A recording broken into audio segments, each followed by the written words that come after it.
आकाशवाणी दिल्ली प्रस्तुत करता है विशेष फोन इन कार्यक्रम रेडियो डॉक्टर।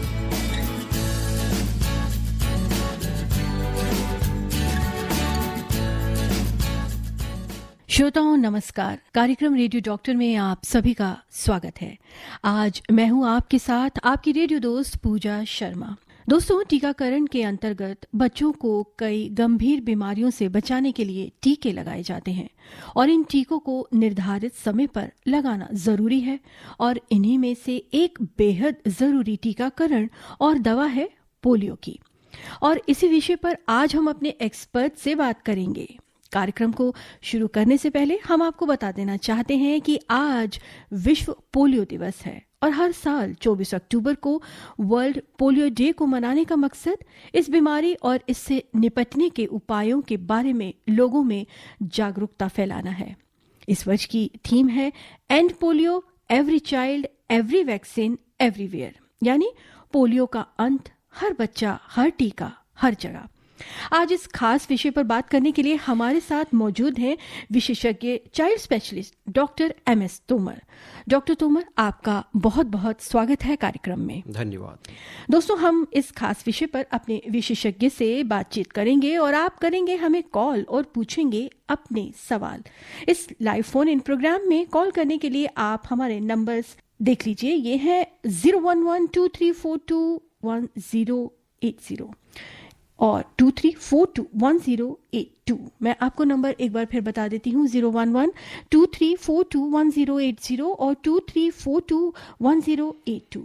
आप हमें व्हाट्सएप से मैसेजेस भी कर सकते हैं और हमारा व्हाट्सएप नंबर है 9868107070। डॉक्टर साहब, मेरा सबसे पहला सवाल है कि पोलियो क्या है और ये कैसे फैलता है? जी, इससे पहले कि मैं आपके सवाल का जवाब दूं, FM रेनबो के सारे श्रोताओं को मेरा नमस्कार और उन सभी हेल्थ वर्कर्स को, डॉक्टर्स को जिन्होंने इस पोलियो को एरेडिकेट किया इंडिया से, उनको मेरा बहुत बहुत प्रणाम और सैल्यूट। जैसा कि आपने मेरे से पूछा कि ये पोलियो क्या है और ये कैसे फैलता है। पोलियो बेसिकली बहुत ही संक्रमित होने वाला एक वायरस है, एंटीरो वायरस ग्रुप का, जो कि बहुत तेज़ी से फैलता है। ये इसका जो फैलने का रूट है मेनली फीको ओरल रूट कहते हैं, मल के द्वारा फैलता है। अगर ये आपका जो पानी है या खाना है, फूड कंटेमिनेशन हो जाता है तो ये सारे बच्चों को संक्रमित कर सकता है। डॉक्टर साहब, हम आगे आपसे इसी विषय पर सवाल करेंगे। एक कॉलर है हमारे साथ कॉल लाइन पर। हेलो, नमस्कार जी। नमस्कार सर को नमस्कार जी। नमस्कार जी। नमस्कार जी, मैं ये जानना चाह रहा हूँ, जैसे कि पोलियो की ड्रॉप जो होती है वो महीने में कितनी बार दी जाती है? जब भी कोई दिन आ जाता है तभी दे देते हैं? इसको ज्यादा देने से कोई नुकसान तो नहीं होता?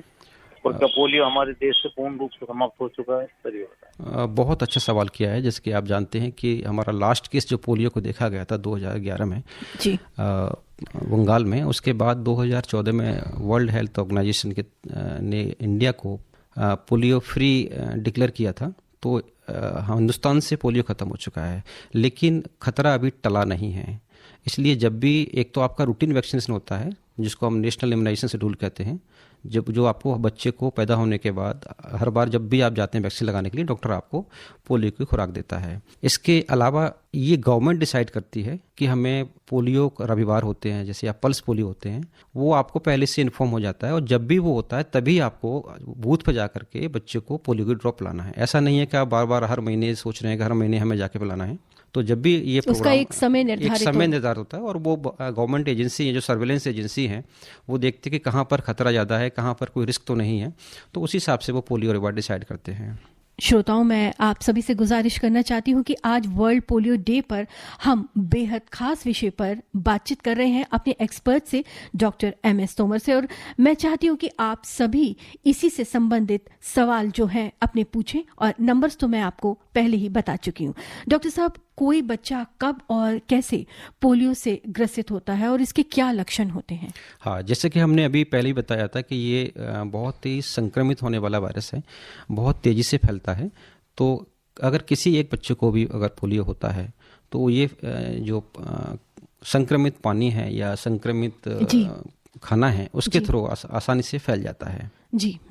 सर, पोलियो का इलाज संभव है क्या? देखिए, अन्य वायरस की तरह इसका कोई इलाज संभव नहीं है, और इसमें सबसे बड़ी बात क्या है कि इसकी जो पैरालिसिस है, दैट इज इरिवर्सिबल पैरालिसिस, जिसको हम रिवर्स नहीं कर सकते हैं। तो अभी तक कोई भी पोलियो का इलाज संभव नहीं है। अच्छा सर, एक बात और कि कुछ मामलों में पोलियो का वायरस जो है वो गंभीर जटिलताएं पैदा कर सकता है, वो कौन सी होती हैं?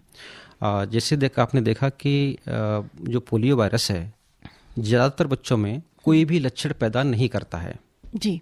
अगर आप देखें कि ज़्यादातर जो लक्षण बच्चे होते हैं उनमें एसिम्प्टोमेटिक कहते हैं हम लोग, मतलब कोई भी लक्षण नहीं आता है। इसके अलावा अराउंड 200 में से किसी एक बच्चे को ये पैरालिसिस करता है। ये पैरालिसिस होती है, बहुत खतरनाक होती है, यूजुअली पैरा में होती है और ये इरिवर्सिबल होती है जी। इनमें से जो कुछ 5 से 10% केसेस में जब हमारी ब्रीदिंग मसल्स हैं, जो रेस्पिरेटरी मसल्स हैं, उनका इन्वॉल्वमेंट हो जाता है तो डेथ भी हो जाती है।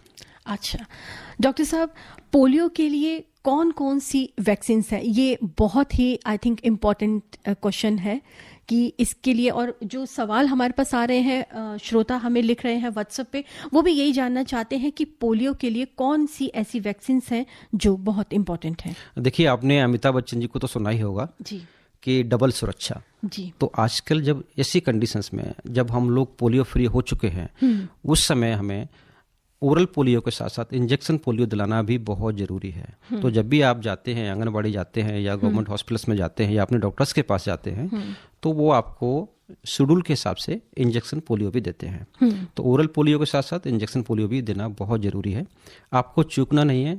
जब भी पोलियो रविवार होगा, इसके अलावा ये एक्स्ट्रा टू नॉर्मल शेड्यूल होता है। जब हमारे जो रूटीन वैक्सीनेशन का शेड्यूल है, उसके अलावा जो शेड्यूल होता है जी, उसमें पोलियो रविवार हो गया, उस समय आपको बच्चे को जरूर बूथ तक ले जाना है जी। डॉक्टर साहब, वैक्सीन से जुड़े सवाल हम आपसे करते रहेंगे। एक कॉलर है हमारे साथ कॉल लाइन पर। हेलो हेलो जी, पूछिए, आप अपना सवाल पूछिए डॉक्टर साहब से।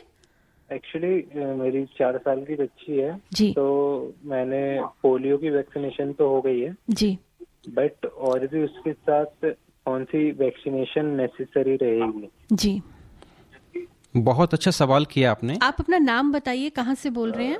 मेरा नाम देवांश है, मैं दिल्ली से बोल रहा हूँ जी। जी देवांशी, अच्छा सवाल किया आपने। हमें सिर्फ पोलियो को हमने ख़त्म कर दिया है, पोलियो को एरेडिकेट कर दिया है हिंदुस्तान से। वैसे ही हमें सारी बीमारियां, जितने भी वैक्सीन प्रिवेंटेबल डिजीज हैं जिनको हम वैक्सीन से रोक सकते हैं, उन सभी के टीके आपको लगवाने हैं। ये सारा शेड्यूल आपको सरकारी हॉस्पिटल में, अगर आपका बच्चा हुआ है या सरकारी में आप वैक्सीन करवाते हैं तो वहाँ से आपको मिलता है। उसमें एज वाइज सब कुछ लिखा होता है।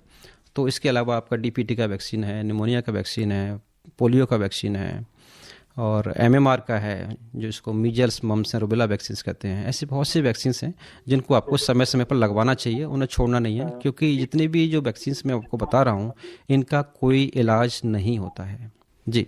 उम्मीद है कि इनको अपने सवाल का जवाब मिल गया होगा। डॉक्टर साहब, हम बात कर रहे थे पोलियो की वैक्सीन्स की, तो बच्चों को पोलियो की अलग अलग खुराकों जब हम पिलाते हैं तो टीके की आवश्यकता क्यों होती है? जब हमने ओरल खुराक उनको पिला दी तो टीकाकरण की आवश्यकता क्यों पड़ती है? बहुत अच्छा सवाल किया आपने पूजा जी, क्योंकि अक्सर जो है घर वालों में, पेरेंट्स को ये कन्फ्यूजन होता है कि इतने सारे हमने पोलियो ड्रॉप्स पिला दिए हैं तो फिर हम इंजेक्शन क्यों लगवाना पोलियो का। देखिए, जो ओरल पोलियो होता है इसके अंदर लाइव वायरस होता है जी, और ये इंटेस्टाइनल इम्यूनिटी को ज़्यादा प्रोवाइड करता है। ये ब्लड की जो हमारी इम्यूनिटी है वो इतना ज़्यादा नहीं प्रोवाइड करता है। ये गट इम्यूनिटी को स्ट्रॉन्ग बनाता है। तो जो इंजेक्शन पोलियो है वो हमको ब्लड इम्यूनिटी और हमारे नर्व सिस्टम को स्ट्रॉन्ग करता है। तो इसलिए बहुत ज़रूरी है कि आप ओरल पोलियो के साथ साथ में इंजेक्शन पोलियो ज़रूर लगवाएं, क्योंकि हमारा देश जो है पोलियो से फ्री हो चुका है। इन कंडीशंस में इंजेक्शन पोलियो बहुत ज़रूरी है जी। डॉक्टर साहब, अभी आपने ओपीवी और आई थिंक आईपीवी के बारे में बताया जी जी। जब बच्चों को ओपीवी दे दी गई है तो आईपीवी देना कितना आवश्यक है? बहुत ज़रूरी है। ये डबल सुरक्षा के बिना हम जिस स्टेज में आज हैं हम नहीं रह सकते हैं। अगर जरा भी हमने चूक करी तो ये इन्फेक्शन फिर से हो सकता है, और इसलिए इंजेक्शन यस देना ज़रूरी है। पोलियो की जो खुराक है वो कब से दी जाती है? बच्चे के पैदा होने के? हाँ जी। जो पोलियो का, ओरल पोलियो की हम बात करते हैं तो जैसे ही बच्चा पैदा होता है तो हम इसको 0 डोज कहते हैं। बर्थ के समय पोलियो का डोज दिया जाता है, उसके बाद 6 वीक्स पे देते हैं, मतलब 1.5 महीने पे और 2.5 महीने पे और 3.5 महीने पे, है ना। ये गवर्नमेंट शेड्यूल है। ये हमें ओरल पोलियो वैक्सीन देते हैं। उसके बाद 9 मंथ पे देते हैं, 18 मंथ पे देते हैं, तो ये ओरल पोलियो डोज आपको देनी है। इसके अलावा सबसे इम्पोर्टेंट क्या है कि हमें लगता है कि बीच में गवर्नमेंट ने डिसाइड किया कि ये रविवार है, ये पोलियो रविवार है, इसको हम पल्स पोलियो इम्यूनाइजेशन प्रोग्राम कहते हैं, जो 95 में स्टार्ट किया गया था। उस समय आपको अपने बच्चे को जरूर पिलाना है, वो एक्स्ट्रा है रूटीन के अलावा। आप कंफ्यूज नहीं करें कि पहले आपने कभी भी पिलाया, आपने भले 1 महीने पहले अपने बच्चे को पिलाया है या 10 दिन पहले पिलाया है, लेकिन आपको वो जो इम्यूनाइजेशन वाले दिन है, रविवार वाले दिन जो डिक्लेयर्ड है, उस दिन आपको बच्चे को जरूर पिलाना है। अक्सर ऐसा सोचते हैं कि भाई हमने तो अभी बच्चे को पिला दी है, डॉक्टर से पिलवा दिया, दोबारा क्यों पिलाएं। राइट, तो ऐसा नहीं सोचना है आपको। जी डॉक्टर साहब, एक कॉलर है हमारे साथ कॉल लाइन पर। हेलो। हाँ, नमस्कार मैम। नमस्कार डॉक्टर साहब, आपको भी नमस्कार। नमस्कार जी, नमस्कार। पहले तो बर्ड पोलियो की शुभकामना आपको भी सर। मेरे 3 सवाल हैं छोटे छोटे। जी पूछिए। पहला सवाल तो मेरा ये है, जैसे बच्चों की, ये तो सबको पता है कि 5 साल तक के बच्चों को पोलियो ही पिलाया जाता है, 2 बूंद जी। और मैंने भी ऐसा सुना है कि जो बड़े बूढ़ों की खांसी होती है, बुजुर्ग लोगों को जी, तो जो आशा वर्कर, ANM वर्कर आती हैं मैम, उन्होंने 1 बूंद पिलाया है, देखा अनुभव के तौर पे, उनके बहुत खांसी में राहत मिली है बुजुर्ग लोगों के। अब जैसे पोलियो अब हमारे देश से जा चुका है जी, 11 साल हो गए जी, क्या बाई चांस जैसे कोई व्यक्ति में दोबारा वापस हो सकता है क्या, या उसके लिए इंजेक्शन है कि या ड्रॉप ही पिलाई जाएगी? और तीसरा सवाल मेरा ये है, जैसे बच्चा संक्रमित हो गया पहले पोलियो से, उनके माँ बाप का क्या रोल रहता है, या और कोई ऐसे अभियान चलता है? इन पे प्रकाश डालें सर, वैक्सीनों पे, या कोई जैसे पोलियो की तरह कोई अभियान चल रहा हो। नमस्कार। देखिए, आपका पहला सवाल है कि जो आपने बताया कि किसी ने ट्रायल लिया, किसी बुजुर्ग को पिला दिया तो उसकी खांसी ठीक हो गई, तो इस तरह से नहीं करना है।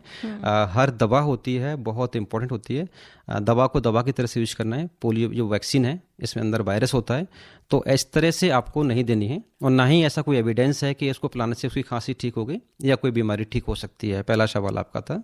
और दूसरा, अगर किसी बच्चे को हो गया है तो पेरेंट्स को क्या करना है, तो आपको इमीडिएटली आपको जो भी हेल्थ फैसिलिटी है, आपका प्राइमरी हेल्थ सेंटर है या आंगनबाड़ी है, वहाँ जा कर के आपको इमीडिएटली इन्फॉर्म करना है कि मेरे बच्चों को इस तरह से हो रहा है। जी। और अगर किसी को हो गया है पोलियो, अब तो देखिए पोलियो है ही नहीं, जिनको पहले हुआ है तो उनको तो रिवर्सिबल तो होता नहीं है ये, है ना। इन कुछ करेक्टिव सर्जरी वगैरह हो सकती हैं, फिजियोथेरेपीज होती हैं, ऑक्यूपेशनल थेरेपीज होती हैं, वो की जा सकती हैं। जी साथियों, वर्ल्ड पोलियो डे पर आज हम बेहद खास विषय पर बात कर रहे हैं अपने विशेषज्ञ से। हमारे साथ मौजूद हैं child specialist doctor MS Tomar. मैं आप सभी को बता दूं कि इस लाइव फोन इन प्रोग्राम में आप भी हमें कॉल कर सकते हैं और पूछ सकते हैं अपने सवाल। हमारे नंबर्स हैं 011-23421080 और 23421082। अगर आप हमें व्हाट्सएप से मैसेज करना चाहते हैं तो उसके लिए हमारा नंबर है 9868107070। डॉक्टर साहब, हम बात कर रहे थे OPV और IPV पर, लेकिन इससे पहले हम एक कॉल ले लेते हैं। श्योर। हेलो जी, नमस्कार। मैं PP गौतम मेरठ से बोल रहा हूँ। हाँ जी, पूछिए अपना सवाल। सबसे पहले तो मैं शुभकामनाएं देता हूँ अपने चिकित्सकों को जी, अपने जो कार्यकर्ता जिन्होंने भारत को पोलियो मुक्त किया। बहुत बढ़िया, थैंक यू। दूसरा मेरा कहना है, मेरा पूछना है जी कि क्या जो हमारे जो बच्चे जिन्हें पोलियो हो गई थी आज वो बड़े हो गए, विकलांग हैं, जी जी जी क्या उनके पुनर्वास के लिए भारत सरकार कोई कार्यक्रम चला रहा है? क्या कोई आर्थिक कार्यक्रम भी है? कृपया विस्तार से बताने की कृपा करें। धन्यवाद जी। देखिए, ये सवाल थोड़ा सा सरकार से रिलेटेड है। तो जहाँ तक मुझे जानकारी है, इसमें जो भी प्रोग्राम्स विकलांगों के लिए होते हैं, जो विकलांगों को हमारी सरकार के द्वारा वो मिलता है, जो बेनिफिट मिलते हैं, जो फ़ायदे मिलते हैं, वही पोलियो के से विकलांग हुए बच्चों को भी वही मिलते हैं। जी डॉक्टर साहब, एक और कॉलर है हमारे साथ कॉल लाइन पर। हेलो, ज्योतिषी उपेजा पीतमपुरा दिल्ली से बात कर रहा था जी। मेरा प्रश्न ये था, थोड़ा इसकी हिस्ट्री बताएं कि पहला दुनिया में कब इसका प्रकटीकरण हुआ, और आपने बताया इसका कोई क्यूरलेस है, मतलब तो क्या हिंदुस्तान में सारा सिर्फ क्यूरलेस है या पूरे वर्ल्ड में? और क्यों नहीं हो सकता है, थोड़ा बताने की कृपा करें, बड़ी मेहरबानी होगी। जी जी जी। वर्ल्ड पोलियो डे, देखिए वर्ल्ड पोलियो डे हम आज मना रहे हैं जी। तो हमें ये समझना हो कि आज हमारे पास कोई भी बच्चा पोलियो से विकलांग नहीं है, किसी को बैसाखी की जरूरत नहीं पड़ रही है। तो ये बहुत बड़ी बात है हमारे लिए। ये वायरस ही ऐसा है कि इसका जो पैरालिसिस होता है वो इरिवर्सिबल होता है। ये हर बच्चे को नहीं होता, कुछ बच्चों में तो सिम्टम भी नहीं आते हैं। जैसे कि मैंने बताया आपको 200 में से केवल एक बच्चे को जो है पैरालिसिस के चांसेस होते हैं और किसी किसी को मतलब 5% भी कह सकते हैं 200 में से, वो उनका कई बार डेथ हो जाती है। जी जी। तो आज हम जो वर्ल्ड पोलियो डे मना रहे हैं ये उस बंदे को सैल्यूट करना चाहिए हमें जी, जिसने कितनी मेहनतों से ये वैक्सीन बनाया था, इजाद की थी जी। हाँ, इनका नाम था मिस्टर शॉक और इन्हीं के नाम पर हम जो है आज उनका बर्थडे भी है जी। उनके जन्मदिन के अवसर पर वर्ल्ड पोलियो डे हम मनाते हैं जी। और बताते हैं कि जब इन्होंने वैक्सीन बनाया था उस समय जो है इस वैक्सीन को सबने नेग्लेक्ट कर दिया था और बड़ी मुश्किलों से ये वैक्सीन बना था जी। अगर आप देखेंगे कि अगर याद करेंगे, कुछ बुजुर्ग भी इसको सुन रहे होंगे हमारे प्रोग्राम को जी। 1988 में अगर आप देखेंगे वर्ल्ड में हर साल तकरीबन 3.5 लाख केस होते थे। और एक 1988 की हम बात कर रहे हैं और 90s की बात कर रहे हैं तो इंडिया में अकेले हर साल 38,000 अराउंड 40,000 के आसपास जो है नए केस पोलियो के देखे जाते थे। तो ये जो हमने जर्नी तय की है वहाँ से लेके आज तक के, ये इसमें बहुत सारे लोगों का योगदान है। खास करके उनको बहुत big salute to ASHA workers हैं हमारे, जो आशा दीदी हैं गांव-गांव में जाकर के। मुझे याद है जब मैं कॉलेज में था, एक बार मैं सर्विलेंस मेडिकल ऑफिसर क्रू में गया हुआ था मध्य प्रदेश में, सतना डिस्ट्रिक्ट में। तो वहाँ कोल्ड चेन मेंटेन करना बड़ा मुश्किल काम था। तो वो जो सर्विलेंस इतना सिस्टम स्ट्रॉन्ग बनाया गया कि वहाँ से लेकर के कैसे कोल्ड चेन मेंटेन करनी है। ये वैक्सीन बड़ी वैसी होती है, जरा सा भी टेम्परेचर होता है तो वैक्सीन खराब हो जाती है। उसके लिए फिर VVM डेवलप किया गया।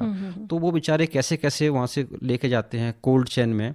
और सर ये VVM और कोल्ड चेन के बारे में हाँ जी मैं इसी के बाद में VVM के बाद आता हूँ। तो VVM जो होता है, ये जो वायरस है बहुत ही हीट सेंसिटिव होता है। इसको एक पर्टिकुलर टेम्परेचर पर रखा जाता है। अगर ये टेम्परेचर पर नहीं रखा गया तो ये खराब हो जाता है। समस्या ये आ रही थी कि हमारे देश में बहुत बड़ा देश है, जियोग्राफिकल फैक्टर्स हैं, गाँव में रूरल एरियाज में आपको जा करके बच्चे को पोलियो पिलाना है।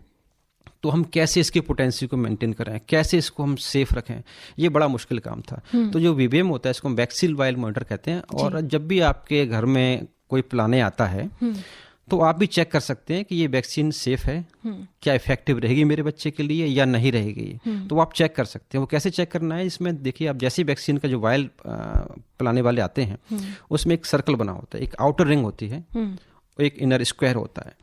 तो जैसे ही टेम्परेचर अगर मेंटेन नहीं हुआ है तो धीरे धीरे क्या करेगा, ये इसका जो कलर है वो चेंज होने लगता है। अच्छा।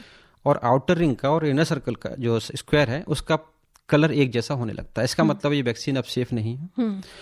तो उन लोगों ने, हजारों जो वर्कर्स हैं डिस्ट्रिक्ट लेवल पे, सब डिस्ट्रिक्ट लेवल पे, जो कोल्ड चेन बनाए गए, बड़े बड़े वो वॉक इन रूम्स बनाए गए जिसमें वैक्सीन को स्टोरेज किया जाता है। तो बहुत बड़ा चैलेंज था। सरकार ने, देश ने, देशवासियों ने, बल्कि सब जनता ने पूरा सहयोग दिया। 2 बूंद जिंदगी की अमिताभ बच्चन की जी की आवाज पे लोग पहुंच जाते थे। सरकार की ये एक बहुत बड़ी पहल थी। हाँ जी, सफल हुई। देश की जो इतना सरकार ने जो मुहिम चलाई थी, जो सफल हुई, हम सभी सफल हुए और हम सबको बधाई। जी जी। कहते हैं दोस्तों कि जहां चाह होती है वहीं राह होती है। और जैसे डॉक्टर साहब ने कहा कि बहुत सारी मुश्किलों के बाद भी जो वर्कर्स थे इस काम में लगे हुए थे, आज उन सभी की वजह से ये सफलता हासिल हुई है कि हमारा देश जो है पोलियो मुक्त हो चुका है। उन सभी को हमारी ओर से सैल्यूट और बहुत बहुत धन्यवाद जिन्होंने इतने बड़े कार्य को बहुत ही सफलता पूर्वक अंजाम दिया। डॉक्टर साहब, मैं आपसे पूछना चाहूंगी कि भारत अब पोलियो मुक्त देश है। देश में आखिरी पोलियो केस कब देखा गया था? 2011 में जो लास्ट पोलियो केस हुआ था वो बंगाल में हुआ था। उसके बाद 3 साल तक काफ़ी इस पे गवर्नमेंट ने बहुत ज़्यादा काम किया। और उसके बाद 2014 में विश्व स्वास्थ्य संगठन ने हिंदुस्तान को पोलियो फ्री डिक्लेयर किया था। जी साथियों, हम एक और छोटा सा ब्रेक लेते हैं और हाजिर होते हैं और बात करेंगे अपने इस खास विषय पर डॉक्टर MS तोमर के साथ। आप सुन रहे हैं विशेष फोन इन कार्यक्रम रेडियो डॉक्टर। आप सभी का एक बार फिर स्वागत है कार्यक्रम रेडियो डॉक्टर में। आज है वर्ल्ड पोलियो डे। बच्चे जो फूलों से नाजुक हैं, बच्चे जो अपनी मुस्कान से माहौल खुशगवार कर देते हैं, उनके होने से चहकते हैं दरो दीवार भी। और यही बच्चे जब किसी भी पीड़ा से गुजरते हैं तो चारों ओर सन्नाटा लगता है। इसीलिए आज हम बात कर रहे हैं पोलियो के वर्ल्ड पोलियो डे पर, पोलियो पर। और हमारे साथ हैं इस विषय पर बात करने के लिए child specialist doctor MS Tomar. Doctor साहब, क्या कहेंगे आप?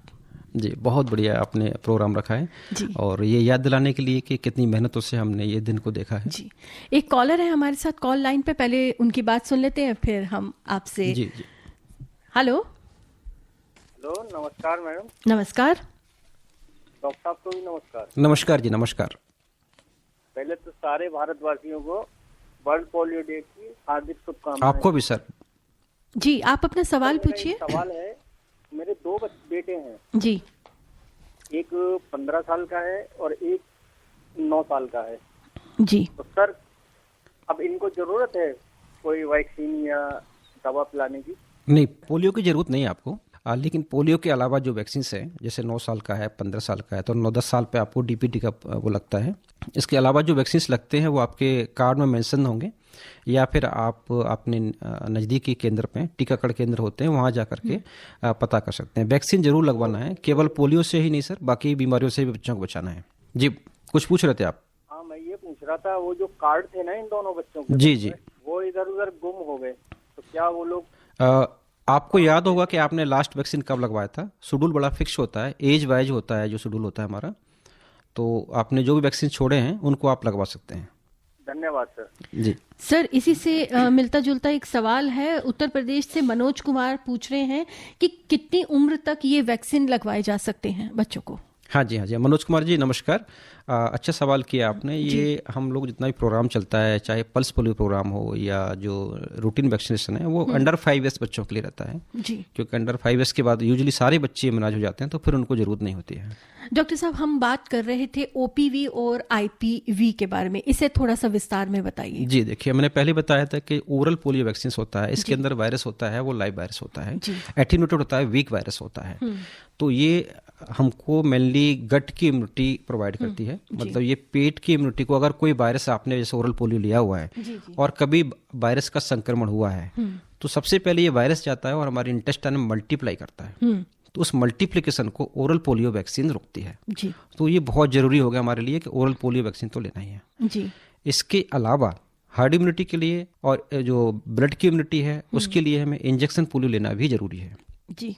अच्छा डॉक्टर साहब, पल्स पोलियो क्या है, इसके बारे में देखिए, पल्स पोलियो जो प्रोग्राम था वो 95 में लॉन्च किया गया था जी। इसका मेन पर्पस था कि बच्चों के जो भी वैक्सीनेशन हो रहे हैं या इम्यूनाइजेशन हो रहा है पोलियो का हो, उसके अलावा हमें अंडर 5 बच्चों को सबको पोलियो की ड्रॉप लाना है। इसका पर्पस था कि सारे बच्चों को एक साथ ये सुरक्षा प्रदान की जाए। एक हर्ड इम्यूनिटी कहते हैं मेडिकल लैंग्वेज में। इसका मतलब एक समाज की, पूरे समाज हमारा जब इम्यून हो जाएगा तो कहीं भी इस वायरस को जाने के लिए जगह नहीं मिलेगी। इसलिए पल्स पोलियो प्रोग्राम चलाया गया था। इसको हम पॉपुलरली कई बार पोलियो रविवार के नाम से भी जानते थे। यूजुअली हम रविवार के दिन ही रखते हैं इसको। उससे क्या होता है कि सब लोग फ्री भी होते हैं तो अपने बच्चों को बूथ तक लेके जाते हैं। इसमें पोलियो रविवार में आपने देखा होगा बहुत मेहनत की जाती है। पहले बूथ पे बूथ पे पिलाया जाता है। अगर आपका बच्चा बूथ पर नहीं आया तो घर घर में जा करके हमारी आशा दीदी हैं, वो जाके चेक करती हैं कि आपके बच्चे के हाथ पे वो निशान लगाया कि नहीं लगाया। तो वो बड़ा, बच्चों को भी बड़ा अच्छा लगता है उसमें। और मैं सभी माता बहनों से, परिवार के सारे लोगों से ये रिक्वेस्ट करूंगा, जैसे माँ एक बच्चे को टीका लगाती है कि उसको नजर ना लगे, ऐसे ही आपको हर टीका लगवाना है कि आपके बच्चे को किसी वायरस की या बैक्टीरिया की बुरी नजर ना लगे, कोई बीमारी ना हो। जी, बहुत बढ़िया। डॉक्टर साहब, कुमार अजय देवघर झारखंड से पूछ रहे हैं, क्या गठिया और लकवा दोनों एक दूसरे के पूरक हैं? थोड़ा सा बताइए इनको। देखिए, लकवा और दोनों अलग चीज हैं। एक पैरालिसिस है और गठिया जो आप आर्थराइटिस की बात कर रहे हैं, ये दोनों अलग अलग चीजें हैं। तो पैरालिसिस पोलियो में होता है। हर पैरालिसिस पोलियो नहीं होता, बट पोलियो पैरालिसिस करता है। इसमें एक बड़ा इंपॉर्टेंट चीज़ है, मैं आपको बताना चाहूँगा, क्योंकि हम कैसे इस अभियान में भागीदार बन सकते हैं, कैसे हम अपनी सरकार को सहयोग दे सकते हैं। तो किसी भी बच्चे को एक सर्विलेंस वर्ड यूज करते हैं हम लोग। सर्विलेंस बहुत जरूरी है। जब हम लोग पोलियो फ्री हो ही चुके हैं तो हमें कोई भी चूक नहीं करनी है। तो हमें ये सर्विलेंस कैसे करना है, किसी बच्चे को अगर आपको लगता है कि जरा भी पैरालिसिस जैसा सिम्टम दिख रहा है, जैसे बच्चा चल नहीं पा रहा है, बच्चा खड़ा नहीं हो पा रहा है, या उसके हाथ पैरों की मूवमेंट्स नहीं हो रहे हैं, तो हम इसको बोलते हैं एक्यूट फ्लैसिड पैरालिसिस। तो 15 साल तक का कोई बच्चे में अगर ये सिम्टम देखने को मिलते हैं तो आप अपने नज़दीकी केंद्र में जाइए, आप अपने डॉक्टर्स के पास जाइए और इमीडिएटली उनको बताना है कि ये जो है बच्चे को पैरालिसिस जैसे सिम्टम्स लग रहे हैं। उसके बाद हम AFP सर्विलेंस कहते हैं, मतलब जो भी पैरालिसिस हुआ उसका सर्विलेंस किया जाता है। तो अंडर 15 में जितने बच्चे होते हैं 15 साल तक के, इस तरह के जहाँ भी केस आते हैं, उसको फिर उसका सैंपल कलेक्ट किया जाता है। सारी मशीनरी बहुत एक्टिव हो जाती है। इसको आप सोच ही नहीं सकते हैं कि कितने बड़े लेवल पे काम होता है। उस बच्चे का सारा एड्रेस, उसका ID, उसका फिर एक मल का सैंपल लिया जाता है। इसको हम स्टूल कहते हैं, स्टूल सैंपल कहते हैं। उस स्टूल सैंपल 2 स्टूल सैंपल लिए जाते हैं और फिर उस वायरस को आइसोलेट किया जाता है। तो ये बहुत जरूरी है कि टाइमली उसको सैंपल को देना, क्योंकि बहुत ज़्यादा दिन हो गए हैं पैरालिसिस हुए तो फिर वायरस पकड़ में नहीं आएगा। वायरस तो फैलेगा लेकिन वो पकड़ में नहीं आएगा। तो ये बहुत ज़रूरी है कि टाइमली करें। 2 सैंपल हम कलेक्ट करते हैं 24 घंटे के अंदर से, और उनको प्रॉपर टेम्परेचर में, जैसे हमने कोल्ड चेन की बात करी, इसको हम रिवर्स कोल्ड चेन कहते हैं। जैसे जहाँ से वैक्सीन बनता है वहाँ से लेकर बच्चे तक जो वैक्सीन आता है उसको हम कोल्ड चेन कहते हैं। लेकिन अगर कोई हमें ऐसा केस मिलता है तो उसके लिए हम रिवर्स कोल्ड चेन मेंटेन करते हैं कि उस सैंपल को प्रॉपर तरीके से ले जा करके और उसकी जांच की जाए। अगर उसमें वायरस है तो पता चल जाएगा, क्योंकि पोलियो के साथ साथ ऐसे बहुत सारे और बीमारियां हैं जो कि वीकनेस करती हैं हाथ पैरों में, या पैरालिसिस जैसे सिम्टम्स करती हैं, जैसे गुलेन-बेरी सिंड्रोम है। और भी बहुत सारी बीमारियां हैं, स्पाइनल कॉर्ड की जो कई बार डिजीज होते हैं वो इस तरह से प्रेजेंट करती हैं। तो उनमें डिफ्रेंशिएट करने के लिए लेकिन हम इतने ज़्यादा अलर्ट होते हैं कि किसी भी हालत में वो पैरालिसिस पोलियो का नहीं होना चाहिए, क्योंकि बाकी जो बीमारियां हैं वो तो सिर्फ एक बच्चे तक रहेंगी। अगर पोलियो का हुआ तो ये सारे समाज को, सारे देश को फिर से अपनी जकड़ में ले सकता है। क्योंकि देखिए एक बड़ा सिंपल सा है, कोई भी स्पीसीज हो, चाहे वो इंसान हो, चाहे वायरस हो, चाहे बैक्टीरिया हो, वो इस नेचर में रहना चाहता है। तो हर बार वो अपने नए तरीके से म्यूटेशन करके यस किसी न भी किसी तरीके से वापस आने की कोशिश करेगा। तो आपको ये सुरक्षा चक्र है सारे लोगों को मिलकर बनाना होगा। जी डॉक्टर साहब, आपकी बातें सुनकर हमारे पास एक और मैसेज आया है। एक श्रोता है, जानना चाहते हैं, ये है विजय कुमार दिल्ली से, कह रहे हैं कि आप जो अभी जो आपने ये बताया, अगर किसी को पोलियो हो जाए तो शरीर के कौन कौन से अंग प्रभावित होते हैं? देखिए पोलियो में जो पहले भी हमने डिस्कस किया, ज़्यादातर जो पोलियो केसेस हैं वो कोई लक्षण पैदा नहीं करते हैं। अच्छा। 200 में से एक केस होता है जो कि पैरालिसिस करता है। नॉर्मल सिम्टम्स क्या हो सकते हैं? अगर किसी बच्चे को पैरालिसिस नहीं है तो उसमें जैसे अन्य वायरस होते हैं उनके जो सिम्टम्स होते हैं वायरल इलनेस के, वैसे ही पोलियो के भी होते हैं। जैसे फीवर हो गया, वॉमिटिंग हो गया, हेडेक हो गया, नेक पेन बहुत होता है इसके अंदर। अच्छा। तो ये जनरल सिम्टम्स हो गए।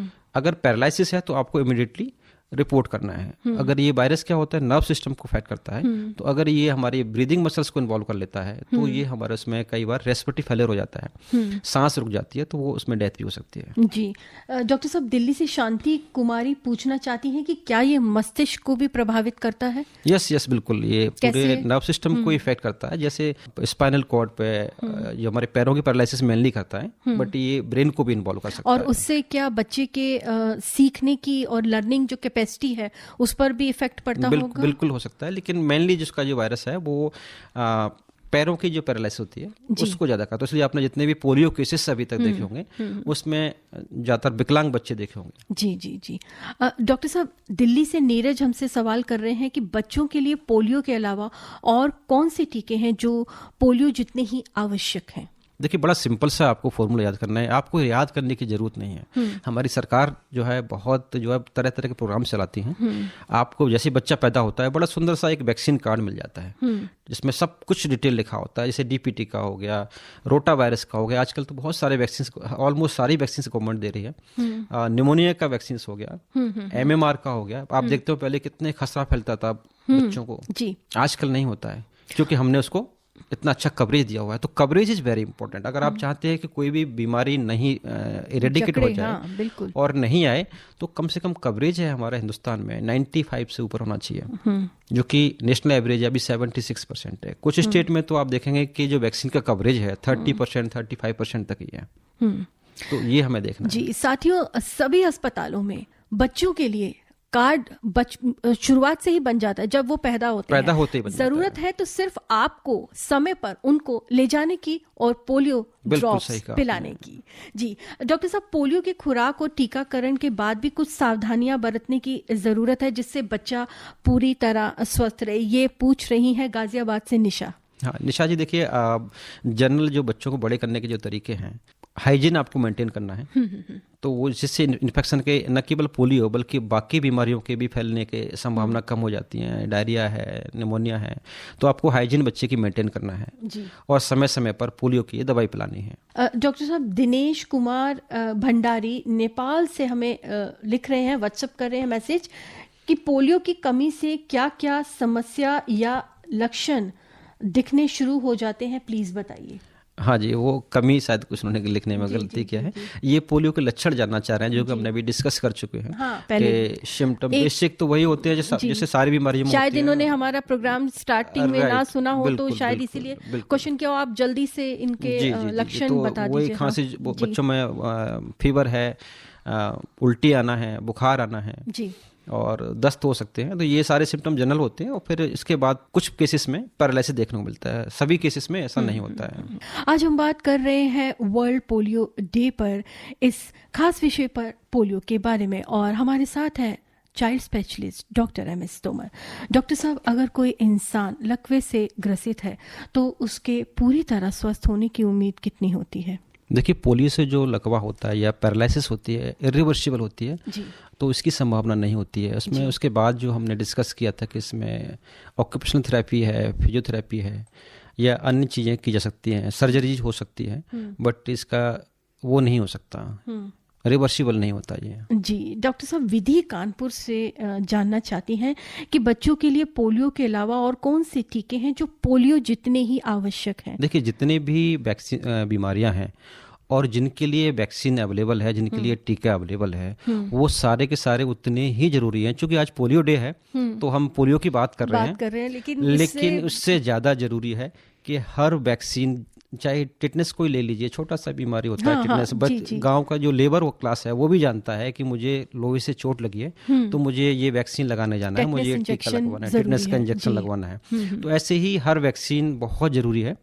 बर्थ से ही हमारे वैक्सीनेशन प्रोग्राम स्टार्ट हो जाते हैं और जब तक आपके कार्ड को संभाल के रखिएगा, उसे खोना नहीं। अक्सर ये देखो, अभी आपने 2-3 श्रोता हमारे आए थे जिन्होंने बताया कि मेरा बच्चा 9 साल का हो गया है, अब मेरे पास वो कार्ड नहीं है, मुझे याद भी नहीं है कौन सा वैक्सीन लगा था। तो उसको हम कैचअप वैक्सीनेशन कहते हैं।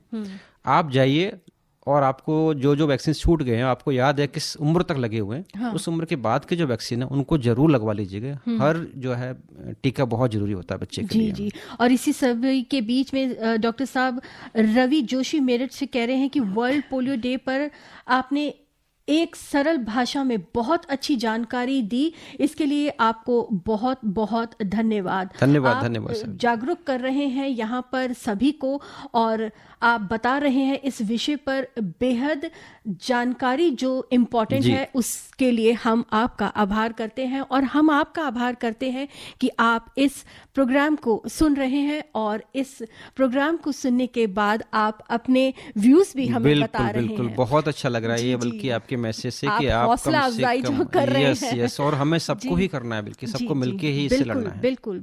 डॉक्टर साहब, विवेक खन्ना जानना चाहते हैं कि पैदा होते ही जैसे बच्चे के लिए पोलियो की खुराक इम्पोर्टेंट है, इसके अलावा और कौन सी महत्वपूर्ण चीज है जो उस बच्चे को हर खतरे से बचाए? देखिए, बहुत अच्छा सवाल किया आपने पूजा जी। मुझे विवेक खन्ना जी जानना चाहते हैं। जी, विवेक खन्ना जी, आपने बहुत अच्छा सवाल किया है। और देखिए, अभी भी इतने सारे वायरसेस हैं दुनिया में, इतनी बीमारियां हैं जी, जिनके लिए वैक्सीन उपलब्ध नहीं है। तो हमें करना क्या है? एक बहुत बेसिक सा फंडा आपको समझना होगा, जो कि हमारे हिंदुस्तान में इन चीज़ों को लेकर अवेयरनेस बहुत कम हो रही है, जो कि बहुत ज़्यादा होना चाहिए। हम लोगों को जब कॉलेज में थे, मेडिकल कॉलेज में, तो अक्सर एक सवाल पूछते थे इंटरव्यू में कि कौन सा वैक्सीन है जो सबसे पहले देना चाहिए। वो होता है माँ का दूध। तो आज मुझे मौका मिला है, ये प्लेटफॉर्म मिला है आपके यहाँ से कि मैं लोगों को बेसिक कुछ बता दूं, क्योंकि ये भी एक वैक्सीन है। यस।